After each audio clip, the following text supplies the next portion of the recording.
I'm unhappy. I want to get a divorce. Although Jeff was somewhat shocked, he was not completely unprepared. They had been married for almost 20 years, but Darlene had been spending a lot of time lately talking to her friend and so-called marriage expert Miranda. Miranda's experience was based on the fact that she had been through 3 divorces. Jeff, can you hear me? I want to get a divorce. Yes, Dar, I heard. But this is such a serious matter that I don't want to answer hastily. I think I was as loving and devoted a husband as possible. I think I was a good father. You didn't mention any problems in our sex life, so I don't know anything about what happened. But after hearing from you, my answer is this. I can't stand the idea that marriage to me will deprive you of the chance to be happy. Although it breaks my heart, I will support you in your divorce. But tell me, is the reason for divorce something that happened recently, or has it been building up for some time? Darlene replied, yes, gradually. I need a little space, a little time to explore other opportunities, meet other people. It is my understanding that the court requires that we be legally separated within 90 days of signing the documents. Eventually, I may change my mind and want to stay married. We may not have to get a divorce. Jeff mused. That's close to what I've heard other people say about their divorces. During the 90-day period of separation, we both date other people, and it is not considered cheating. But in the end, we both have to agree to stop the divorce. However, either of us can proceed with the divorce without the consent of the other party. Jeff realized that Darlene did not fully understand that he would have the same freedom as she did. I thought that if I filed the documents first, it would depend on me whether to continue the marriage or go for divorce. Darlene hesitated.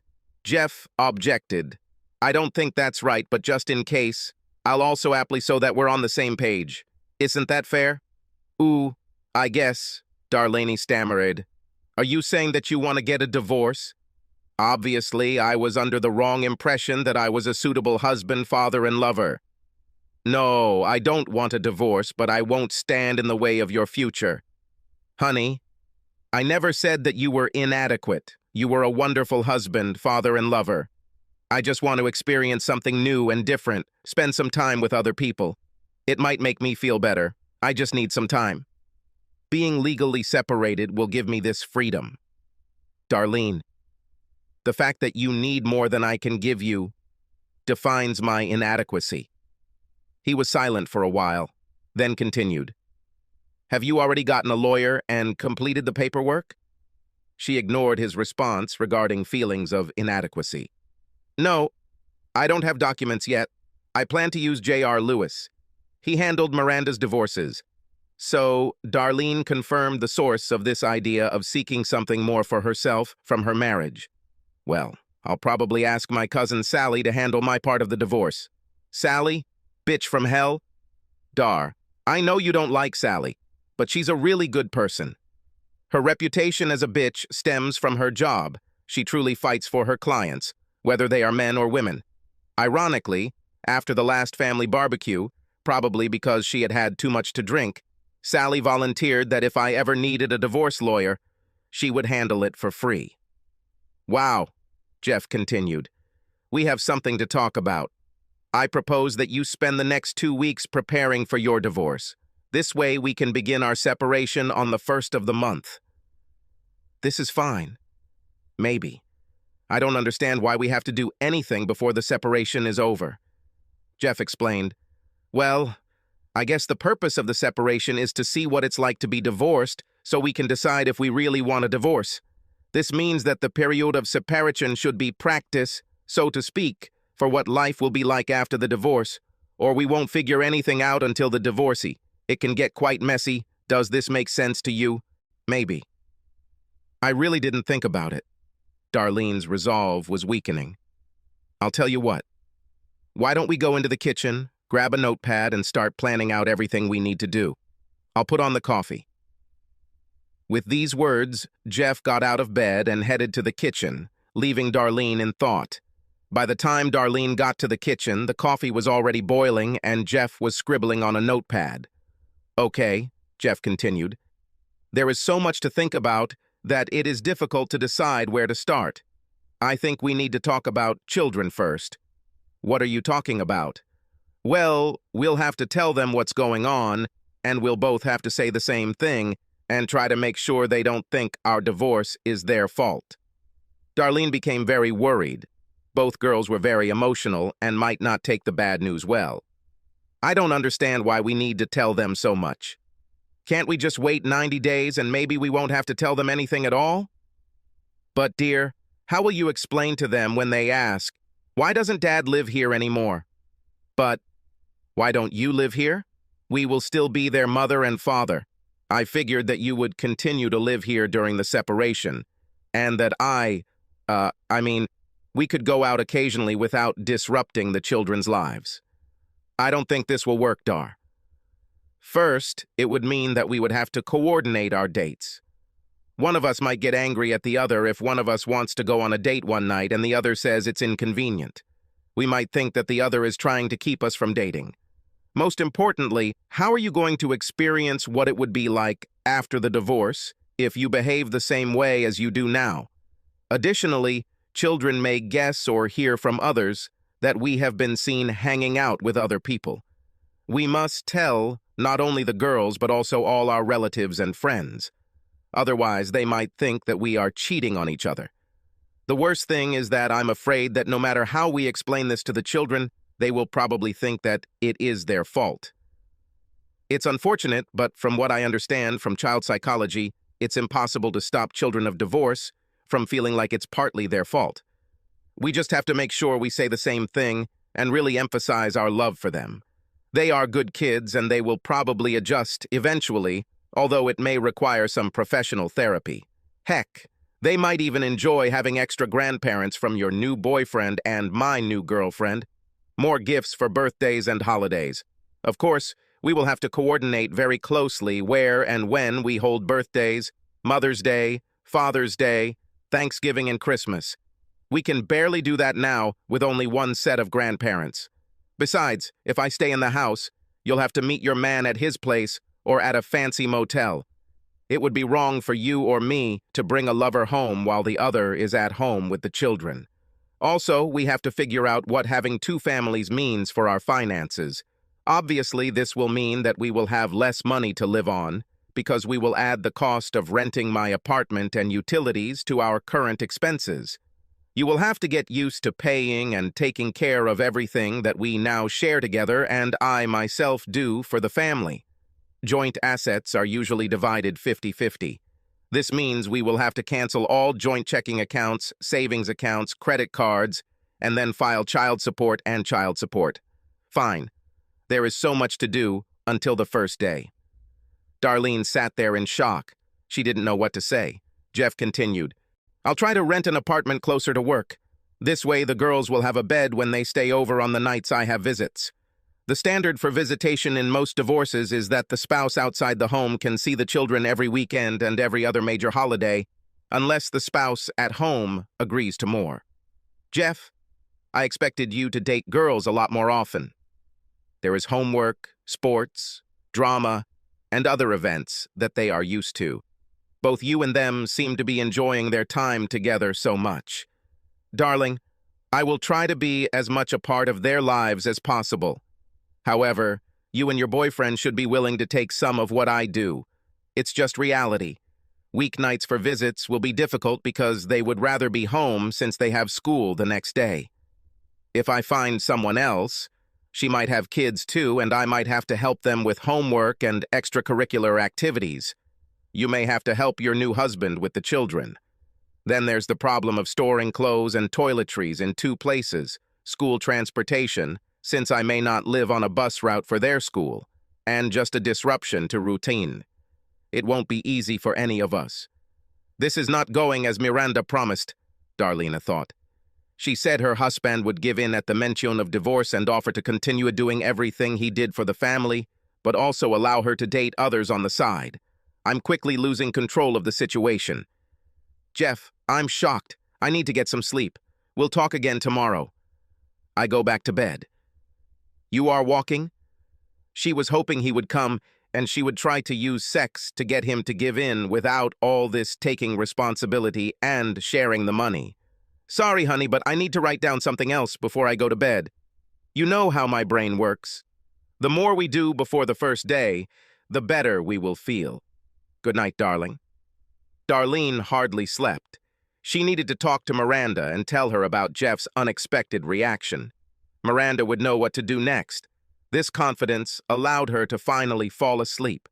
She woke up to start her day and immediately noticed that Jeff was not in bed with her. My God, this idiot stayed up all night working on the divorce list. But when she entered the kitchen, Jeff was not there. Just a notepad on the kitchen table.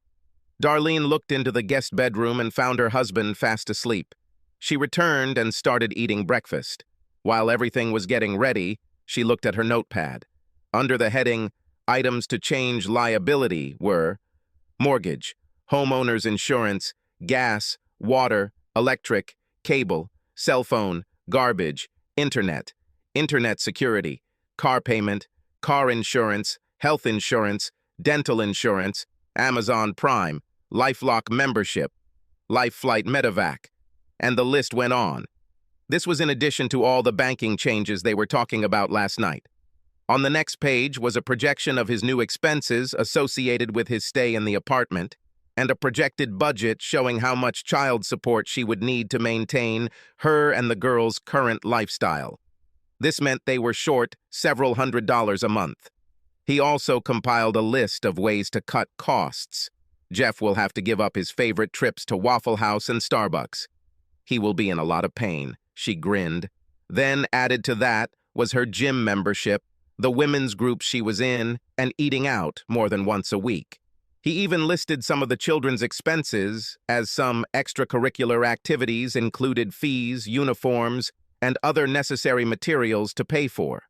The impact on the children was not part of the calculation of her divorce scheme.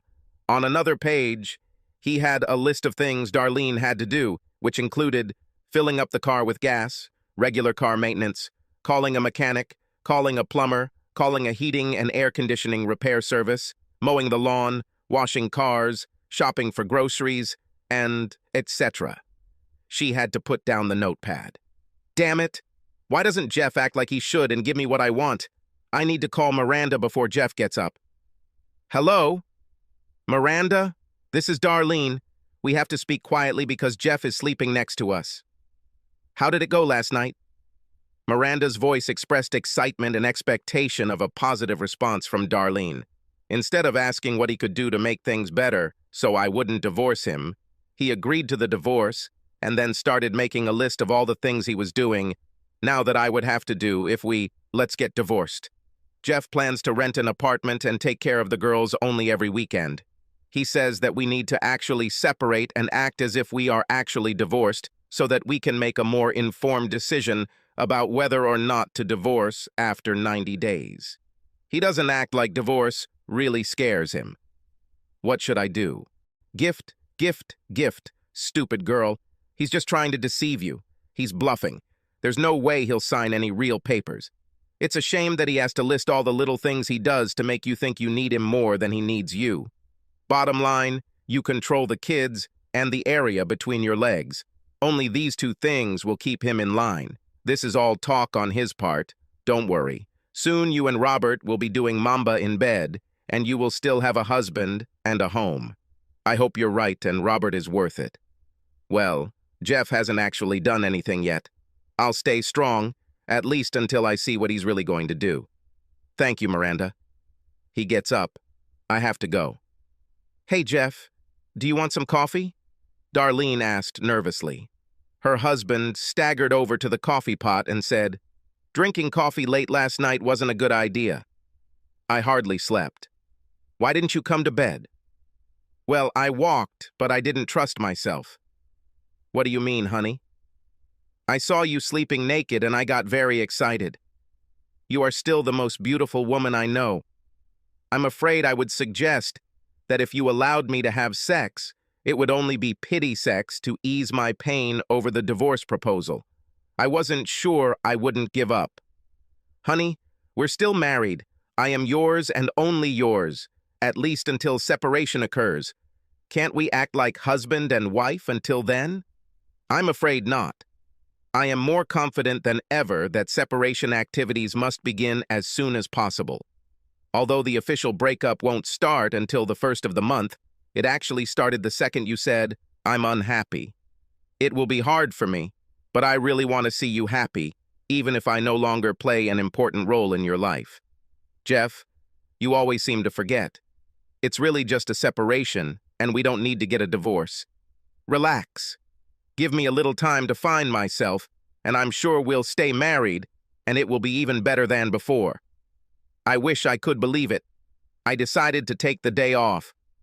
Billy can supervise the maintenance crews during the day, so I can set some issues of division into motion.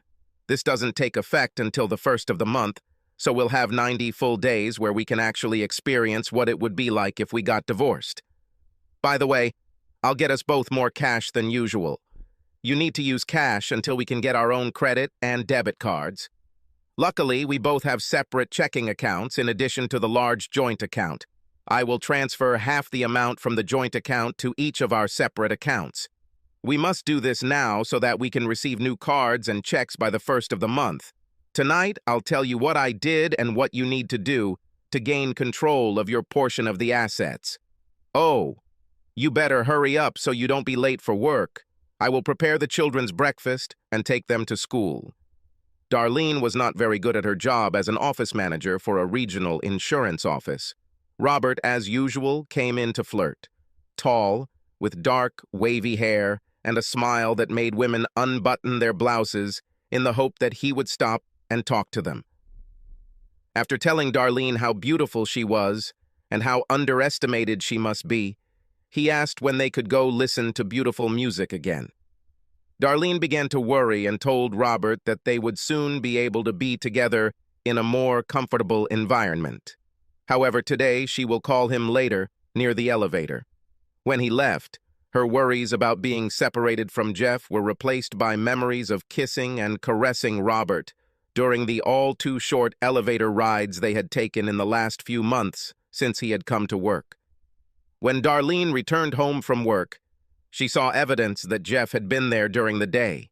She felt better prepared emotionally to deal with all the financial nonsense he was talking about. It was simple. I have 90 days to fool around. We stay married, and then I try to figure out how Robert and I can have sex after that without getting caught. She sat down at the kitchen table and looked at her notebook again. Jeff added a few more items to the list. Then she noticed a new list. It was called Possible Women for Today.